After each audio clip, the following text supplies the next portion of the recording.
right, welcome to the third and final review of the evening, Super Ledgehop Double Laser.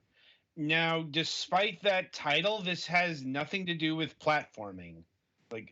I don't really know where the Ledgehop thing comes from because this is not a platformer of any variety. It is a twin stick shooter of the Hmm. uh, bullet hell variety. Though how bullet hell it gets depends on where you are. Anyway, Hmm. so Twilight was the one who actually got the code for this, so he's taking the lead on this review. So why don't you guide us through the fine details? All right then. Yeah. Super Ledgehop Double Laser is a bullet hell adventure type game. You play as a young girl named, well, not quite young girl, young adult named Chizuru, who's on a mission to meet her brother at a government building. He's a senator, if I remember correctly, and she has to fight her way through a city full of thugs on the way there, and as well as apparently save her brother as well because there's people out to kill him. And you go to this wacky adventure, meeting all these all, all different characters and and fight your way using a BB gun and a special item that allows you to absorb and deflect people's bullets back at them. Which gets us into the gameplay. As I already said, it's bullet hell. It's kind of self-explanatory. You have to dodge around bullets, so it's not really bullet helly until much later in the game. It's otherwise more of a um, simple top-down shooter, I guess you would call it. Well, I Until guess the later on. main mechanic involves there being bullets, and that I don't know. That first boss was kind of bullet hellish. It's not really a boss you can win against, actually. But it is kind of a traditional bullet hell in a manner. But yeah, this game's main gimmick is this ability called the Shine, which you don't start out with it, but you gain it a little bit later through the tutorial. And there's two things you can do with it. You can capture the enemy's bullets with it. That's easier said than done from my experience. And deflect them back at the enemy, or you can absorb them and use them against the enemy for a short period of time. It seems to depend on how much you absorb all at once. Or you can just crash right into the enemy when you're using the shine. It's kind of like a transparent white barrier that appears around you when you use it. You just crash into the enemy with it, and you absorb their bullets that way, and then of course use it against them. And that's pretty much the most effective way to fight the bosses, because otherwise you're doing little damage to them with your normal bullets. Um, let's see. You also have I guess you'll call it a bomb attack. It has an MP bar that um, for it. You can use it in small spurts, or if you just hold down the bomb button, then you just unleash this huge explosive attack all at once to clean off your MP all at once. Um, and then you, of course, over time, you'll recharge. Same with the Shine, actually. It has its own bar as well. And you have to wait for it to recharge every time. Well, when you use it enough times.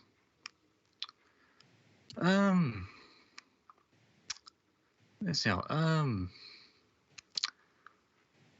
Other sayings of note in terms of gameplay. Looks like a lot of the stuff that the page for the game talk about is being like a cute anime thing. Although this is not actually a Japanese developed game, it doesn't look like. No, it's I'm not sure what the developer is exactly. I guess I would assume English, but I'm not entirely positive. And also, the whole thing looks like it's in what, black, white, bluish purple, and orangish red.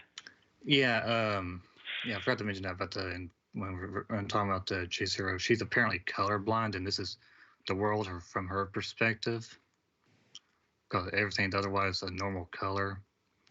Yeah, you find that out just by reading on the main page, but Insert joke about what kind of visual disability it takes to see life from a top-down perspective. Well, of course, this is our perspective, but yeah. Yeah, she's apparently not aware of it herself and doesn't find out until later on in the game. Okay.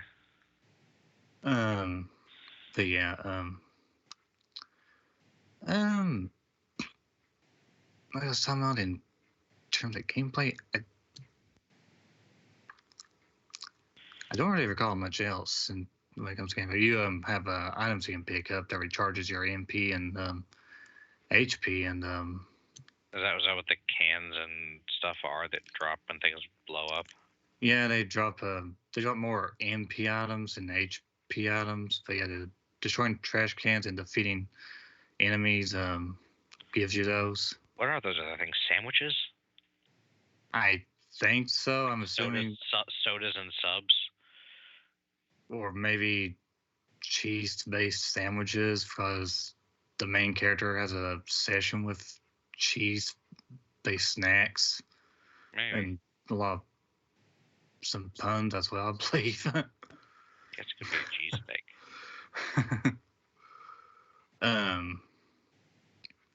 But yeah,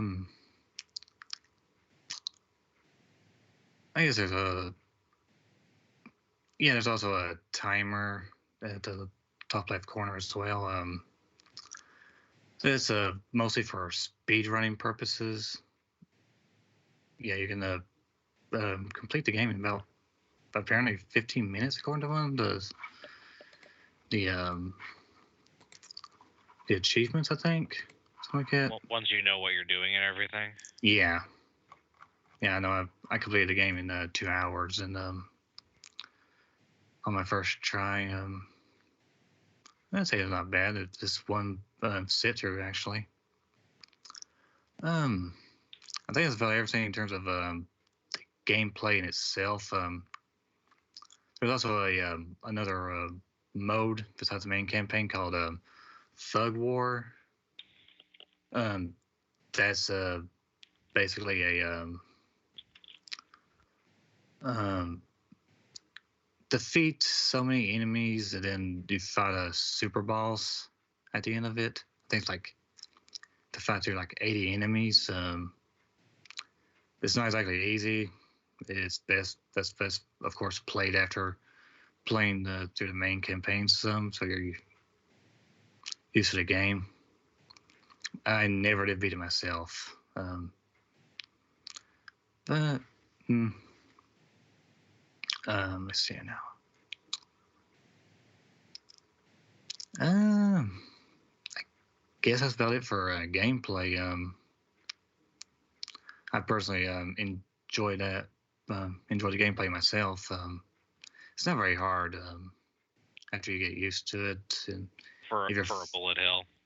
Yeah, it's not hard for a bullet hell. It's definitely not Toho levels of difficulty. I mean, it's not Icicle Fall easy level of difficulty either, but. Yeah. I forget. There's something about where that's not the actual. Okay, so that was a Toho joke that I'm making that I shouldn't make because I haven't actually played those. But apparently on easy mode in one of the early games, Chirno has one of her bullet patterns where if you just stand right in front of her, it won't hit you. That makes sense in terms of the character itself, I guess you could say, because they're supposed to be terrible. Yeah. And one of the characters in this game is actually based off of a Toho character. Chili Knowledge, I think is the one that they're based off of, if I'm not mistaken. But yeah, in terms of graphics,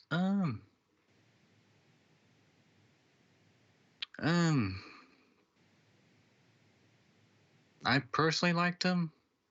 I guess it depends on come down to the person. The animations flow well.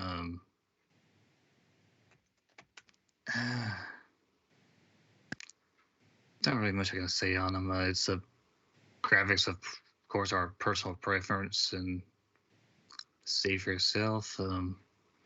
I see nothing wrong with the animations and whatnot. So I'll just we'll leave it up to the person themselves. As for the music, do you like Toho style music? If you've ever heard it before, That's pretty specific. I mean, Toho's music is all composed by one person. Yeah. Yeah, I guess I get what you mean. Yeah. No, that's once again a personal preference. It's a lot of synth. All right, call it synth, MIDI, sort of. I just listen to some Toho music. You get what I mean, and you can see for yourself if you'll like it.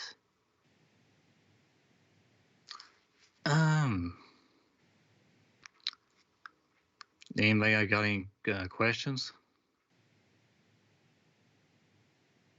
Do you only how many different kinds of attack type things are there? Yeah, that's a good question. You kind of steal opponents' bullet types, I guess. Yeah, I did skip over that. Yeah. There's different kinds. There's spread shots, as well as a sort of more focused linear shots as well. It's that's about the only time I can really recall. Yeah, spread shots aren't quite as powerful as more focused ones or linear ones, but they're effective in their own right. You do, I guess there's another one I forgot to mention as well, but certain enemies can't be defeated without using their own weapons against them. They're referred to as being armored. You, of course, have to steal their bullets and deflect them right back at them to damage them or destroy them. And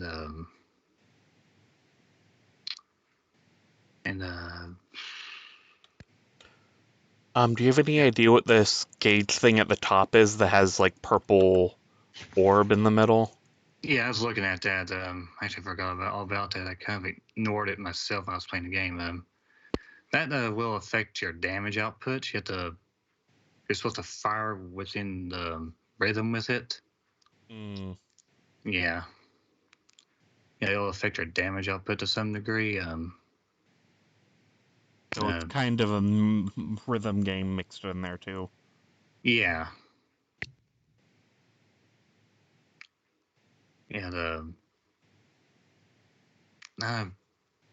I'd still say that, of course, your best method for attack is, of course, using your own enemy's own weapon against them. That's the idea here. And also, if you care about combos, there's that as well.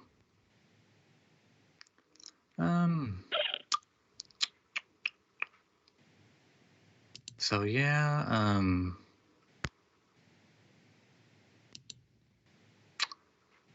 I guess it comes down to pricing. This game is $1. Man, is that on a sale or is that just the actual price? That's the actual price. Oh. Yeah. Yeah, it's 99 cents, so it's $1. As I But I've been saying, if you like bullet hell games, you want to try it out. Not losing much money if you don't like it. If you're a Toho fan, this might be up your alley as well. As long as you're not a fan of them for them being super challenging. Yeah. If you're one of those Toho fans who actually likes the games themselves and like them for their challenge, this won't do it. Like I said, I beat it in one sitting in 2 hours, and I'm not great at Toho games myself. So that's all I gotta say on that. All right, then. So that will about do it for this installment of the Fragments of Silicon review sessions. Coming up on the week ahead, let's see, on Wednesday, November 20th, we will be having Nate Austin of World Walker Games. Let's see, we are going to be talking about the game Wildermyth, which is a character-driven, procedurally generated tactical RPG for the PC. I'm trying to remember if it has been released or is going to soon be released into early access, because I know that is happening. In fact, we were gifted some copies of the game, 3 of them. Anyway, we will be talking about this tactical RPG on Wednesday. Friday, there is nothing actually happening this week. And it's kind of a light week for the second week of the 12th season. Anyway, until Wednesday, I shall wish you good gaming.